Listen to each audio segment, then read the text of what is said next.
All right. Tennessee 27, Kentucky 6, with a hell of an end to that half there. Jalen Hyatt, 2 touchdowns already in this game, both of them bombs. Tennessee's up by 21. We're going to go into it. This game going pretty well. But I am Charlie Burris. That is former Vols quarterback Jonathan Crompton, the first starting quarterback for Tennessee to ever play in a black jersey. He's the man right across from me. And we'll break down that first half. But before we get into it, I got to tell you about our awesome sponsors, Farm Bureau Health Plans. Farm Bureau Health Plans is a corporate sponsor of the Vols. They've been serving Tennesseans for 75 years. Plan on them for health, dental, and vision. FBHP.com/ATOZ. Omaha Steaks. Visit omahasteaks.com and type promo code VOLS for an extra $30 off your order. And fill your freezer with enough gourmet food to keep your cookouts going strong into the fall. And finally, Rattle and Snap Tennessee whiskey. You can see it right here behind me. Make your own luck, just like Tennessee's fast-paced Rattle and Snap offense with Rattle and Snap Tennessee whiskey. Lay it on me, Cromp. We're up by 21. The half finishes with the record-breaking Jalen Hyatt touchdown. He is now, it is more or less by touchdowns at least, it is the best season ever by a Tennessee wide receiver with 5 games remaining. 14 touchdowns on the year. I'll say this about that. I'll lead in with that. You know what I was thinking of last week, and then it really hit me earlier tonight with Tillman coming back. And I'm not predicting this, but just the similarities between Waddle and Smith at Alabama. Smith is behind in the shadows. Waddle goes down. Smith is like, everybody's like, oh my God, what just happened, right? Look at everybody's like, oh, Tillman. He goes down, and everybody's like, oh, damn, he just broke the touchdown record. We got 5 games left. Where did this come from? So I think that's a good conversation for those guys to be in. And that's, I mean, it really is. It truly is. And that's just tells you what Hypo brings. And Tillman comes back and he's getting double covered right now, or I'm going to say double covered, but they're playing zone a lot of the times, but they're taking the corner and the safety sitting on him on dig routes or, 12-yard ends. And that's how Hyatt's getting wide open on these wheel routes. He's running on a linebacker. That's just dumb defensive game planning right there. Man, I listened this whole week because I love Kentucky media. And I mean that in like a sarcastic, ironic way. Oh, yeah. I love them because they're delusional. I said it earlier this week. They think about football the same way they think about basketball. Like they think their football team's like done something.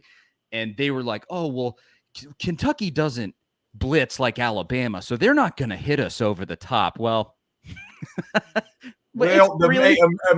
minute 27 into the game, we did. Literally 3 plays. I'm just going to throw that out there. No, it's funny. Me and my wife were sitting here. She didn't really know the game had started. And I was like, oh, by the way, hey, we're up 7-0. She's like, what? I was like, yeah, it happened that quick. Just ridiculous. I mean, what more can you say? And the thing is that half didn't go perfectly. You had the kill shot, so to speak, there. You get that interception from Juwan Mitchell. That was a beautiful tipped ball there from an amazing hit by Danico Slaughter. And they run it back to the 50, and Tennessee stalls out because of a bad sack that Hooker takes. Like, that's uncharacteristic of Hooker, and you're still up by 3 touchdowns at halftime. Oh, yeah. Well, but think about it, though. So Will Levis, and I want to lead into this because I've been very honest and vocal about I'm not a Will Levis hater. I'm a Will Levis realist. Just because the guy throws a 120-mile-an-hour fastball does not mean he is a first-round draft pick, for God's sake. Get out of that's the reason why legitimately I don't watch NFL football. It's because it's all about the combine.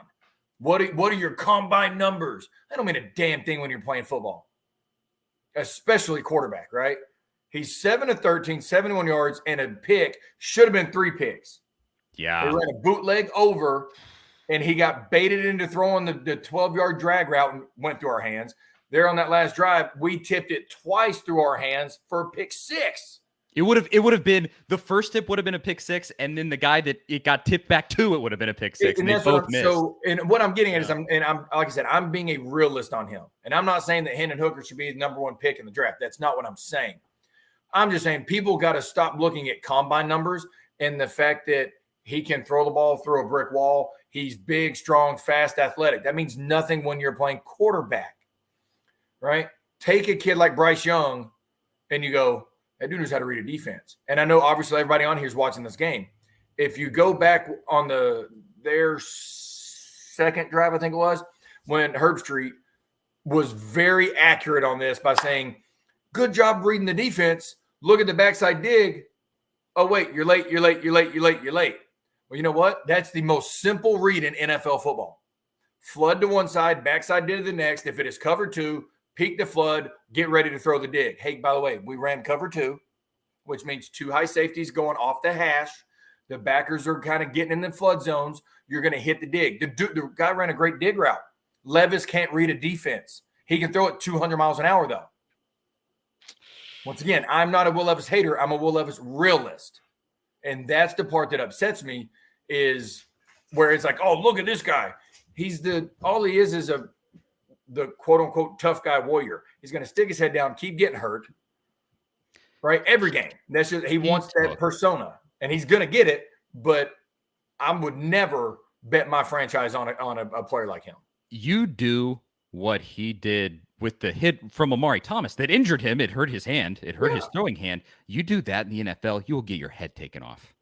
I mean, those dudes are freaking 400-pound monsters. And so good luck to them. Your analysis could not be more spot on. I could not agree more. Tennessee has to keep playing the way that they're playing, but they're being incredibly effective against him. Their offense is just... It's an NFL offense. We were actually just the folks that are here at my house. We're kind of having a little football party here. We were talking about that. Like, it looks like they sort of run the same offense as the Titans in a lot of ways. And you just look at it and you go like, you got some dudes here. You got Chris Rodriguez and you got some guys on the edges that can make plays. And they're just, it's ugly. But that goes back to, and I'm sure there's some people on here that have heard this from, I'm going to say back in the day, but when John Elway played, he could throw the ball through a car wash without getting it wet. Right? That was when I was growing up. Like that was if you had a strong arm, that's what they said, right? And that's what Will Levis is. They rely on their arm and not their eyes and their anticipation.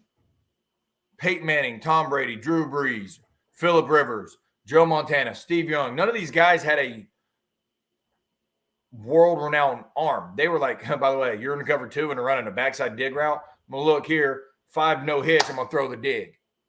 Because you have to understand football, right? And so back to our game, kudos to our defense by saying, we're going to put pressure on you. We're going to hit you. We're going to stop the run and say, hey, Will Levis, you're going to beat me with your arm. You're going to have to beat me with your arm. And he's proven he's not able to do that at great strategy. I love what we've done defensively right now. I mean, they have 78 yards rushing, 71 yards passing. Well, that doesn't even equal, or take it back, that 1 yard more than our passing yards. Yeah, they had that one really solid drive where Rodriguez kind of worked us, but then it looks like he may be a little banged up. Yeah. Also, he didn't play much after he went out of the game. Actually, somebody said it. Yeah, Darren Weaver says in the comments right here. He may be. We don't really know. He's taking a beating tonight. Our defense is stepping up in the run game, and you know what?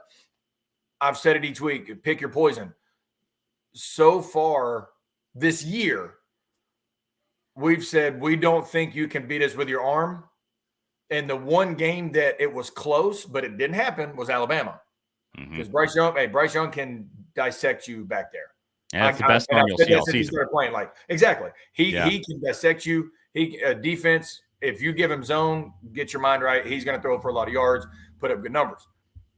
I'm 1,000% cool admitting that.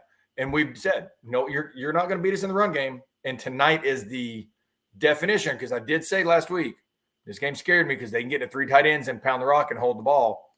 But when you're behind, you can't do that.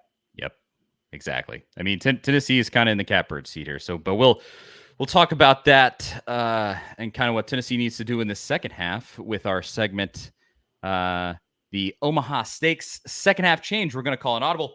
Omaha! Yes. Fall is in the air, and that means fall grilling with cookouts, tailgate parties, and so much more. And actually, I'll stop right here. I got to throw in Here it is right here. Promo code Vols with Omaha Steaks, so everybody can see that's watching on the live stream. The flavor experts at Omaha Steaks have made it easy to savor all the flavors of fall with their mouth-watering assortments of perfectly aged steaks, ultra-juicy burgers, and easy-to-prepare comfort meals that are ready in a flash. I can tell you, I made these burgers earlier this week. They are phenomenal. Yes. Can't suggest them enough. Now is the perfect time to load up on all of this incredible flavor and take advantage of 50% off site-wide with their friends and family sale. Go to omahasteaks.com. Use promo code VOLS, that is VOLS, at checkout and get $30 off your order. Do not wait. Go to omahasteaks.com and stock up today. Omaha Steaks isn't just steak. It is the best steak of your life, guaranteed. And don't forget to score that extra $30 off when you use promo code VOLS at checkout. Omaha Steaks is perfect for those chilly and busy fall nights.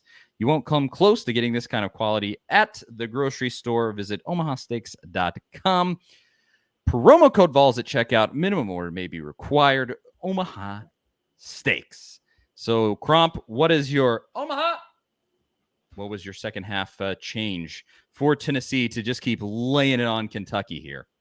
Get Brew McCoy involved a little more. Now, I'm not saying he's not. He's got 2 receptions, 17 yards. We're running the ball. We're running the ball effectively. Our tailbacks are averaging pure tailbacks, not hooker, 6.8 yards a carry. So I'm loving that. I want to see, because if you get Brew involved more, then they're going, oh, damn it. Oh, crap, right? So get him singled up backside, or I'm going to say singled up, but in our 2x2 stack alignment where they're like this, and let him go manhandle and take over the game that way, which will now open Tillman up and take a little pressure off of Tillman, get him back in the swing of things for next week. So that would be my audible, is try to get Brew the ball in advantageous situations, get, essentially what I call extensions of the run game. Right. Short, sweet, to the point passes, let him go make a play. That 2-man stack on the sideline with Hyatt and it doesn't even Hyatt and whoever, Tillman, Keaton, It doesn't matter. That is so confounding to defensive backs. I mean, that was the first touchdown of the game from Hyatt. That's what they were doing, and they just blew up Kentucky on that play. It's so crazy. I use that in my offense a lot because it's very hard for defenses. And by the way, side note, shout out to the high school I'm the OC at, West Henderson High School Falcons, 10-0 conference champions for the first time since 96. Let's go. And we're averaging roughly 48 points a game. Kids have bought in, love it, right? So we're in the playoffs with the number 2 seed in the state next week. You're the Josh Heupel of North Carolina. We go quick and fast and run a lot of stuff. You were, I mean, I'll say it, going back to last season, you were the guy that you were like, what this dude is doing is on another level. Yeah. And you knew. I mean, clearly you're doing it yourself. So I would say my second half change is just respond to whatever adjustments they make, if they can at all. I mean, I guess that's no guarantee. But specifically on defense, I think your offense is going to respond here, and that's what makes me feel good about what's happening at the moment. But just on defense, just don't let this game end 45-40 or something like that. Like, I'm with you. Exactly. So just keep responding the way that you have on defense, because it's just been so huge. I mean, they're playing gutsy out there, boy. It's great to see. We can end with this before we get back to the second half. Everybody that's watching right now, we got almost 300 people in here. You guys are amazing. Thanks for watching. And I'll remind you, come back for the post game, same place wherever you're watching it right now, all over A to Z Sports' social medias, Facebook, YouTube, Twitch, wherever you want to watch it. It's all there. A to Z Sports, search it up, like, subscribe, share, notification bell, all that stuff. Everybody that's watching, drop into the comments 1 to 10, your confidence level that Tennessee will finish off Kentucky here, up by 21, 27-6. 1 to 10, your confidence level that Tennessee is going to win this football game. I'll go to you, Crump. How you feeling? 1 to 10 here. A surprise. 8. Right? And that is not. And remember, that is the highest compliment. If I say 10, that in my mind, where I'm at with just how football works in my head, that is less than 8. 8 is the highest I can go. Like, that was my number, my whole. You know what I mean? That was my deal. So I'm going 8. You've been 8 basically 7 times this year, and you have been right 7 times this year. I'm gonna stick with it. We'll just say that. Heupel is undefeated when he leads at halftime. This game is in Neyland Stadium, if that matters to anybody. We'll go through the comments here quickly. Melvin, 8. Corey, 10. Kevin, 11. Eric, 10. Sherry, 10. Mark, 10. A C. I like that one. I saw that. That was a good one. That's a good one. Amy, 10. Matthew, 9. Noah, 10. Austin, 10. Tracy, 8. I will actually hang right with you, Cromp. I'm going to say 8, except I mean 8. And I only say that because when you give somebody a perfect score, you don't leave them any room for improvement. That's exactly. Go out there. You got something to prove here still. Yeah, you're up by 21. You're up by 3 scores, and Kentucky is kind of plodding slow. The chances are you probably are going to win this, but you got to go out and still finish this game. Still got to prove it. I love that. Where to go? Derek. Yes. 8 is more than 10. Math checks out. Love it. Yes. On this show, that's the math. That's how it works on this show, guys. Yeah. Gilead says 10. Tramel says 8.9. Jeff 9. Brent says turn it up to 11. Love all these responses. Thanks to everybody who is watching. And I think our comments are kind of stuck here. It won't let me put new comments up, so I apologize. I like to put all the comments up, but it's just not letting me. Real quick, we got to. I meant to say it earlier, but so I cannot remember who said it earlier, but they were right. We're at 114 out of what I say 150. So TJ Bird says need to hit the 150 mark so we can guarantee the W. Right? When we rush for 150, we're very hard to beat. So I'm glad everybody remembers me saying that earlier because that is a legitimate deal for us. I think we're having technical difficulties. I'll stay on. But yeah, so everybody, we're doing what we need to do. Charlie, you're back. I was about killed me off. I was about to just start talking about the game. It just yeah. It totally. There we go. Now, see, it had messed up on my end. It had let me stop controlling comments and stuff. So is the game? The game's got to be pretty close to back on. I think it hasn't came back yet, but it should be here after this commercial. Yeah. Okay. So there's apologies there. Cromp handled it like a champ. Yeah, it's just a shame because you can't handle any of the graphics or anything, so you were probably covered up there for a minute. I was in the middle, and I was like, "Which way do I go? Which way do I go?" Right. Apologies for the technical difficulties there. Post game, come back and join us right here. However you got here, come right back after the game. We'll talk about whatever happens. Yes, Victor. Sorry, I don't have time to answer the question. Bring it back after, and we'll talk about Brew. All righty.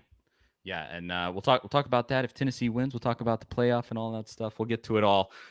Charlie Burris, that's Jonathan Crompton, A to Z Sports Big Orange Game Day halftime reaction show, and we'll be back for the post game reaction show shortly. Shortly. We'll talk to everybody then. See you guys.